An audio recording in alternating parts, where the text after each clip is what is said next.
biļetē rakstīt. Biļetē nevar uzrakstīt visu, tas jums ir pašvaldībā aprakstīts.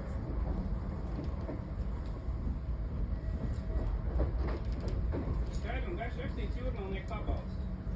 Jūrmals pašvaldības. Jā, Jūrmals pašvaldības pabalsts. Uzrādiet to, ka jums ir tas pabalsts. Tagad skatāmies uzmanīgi. Jūrmals pašvaldības pabalsts ir mīnusīja.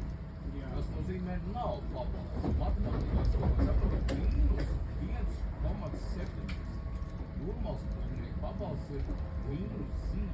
Nē, tur ir rādīta noņemta cena, ka jūs nesamaksājat neko kasē. Bet jūs to atveidojat, kā jums patīk. Nē, nu tā ir rakstīts, ka jūs nesamaksājat nevienu centu kasē. Jūrmals doma samaksāja. Un varbūt tā arī es nezinu. Uzrādiet apliecību un viss. Es nesaprotu, kāpēc. Jā, jums jārāda kā visiem pasažieriem. Bez apliecības biļete nav derīga. Tas taču nav rakstīts, un parasti uz tādām biļetēm tiek Nē, uz biļetēm neraksta, nevar tik daudz sarakstīt. Tur rakstīts, ka jums ir pabalsts.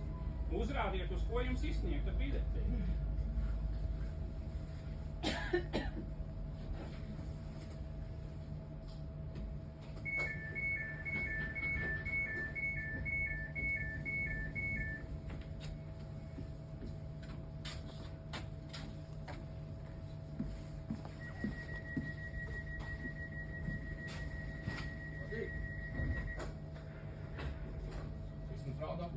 Nē, tā ir aizmugure dokumentā.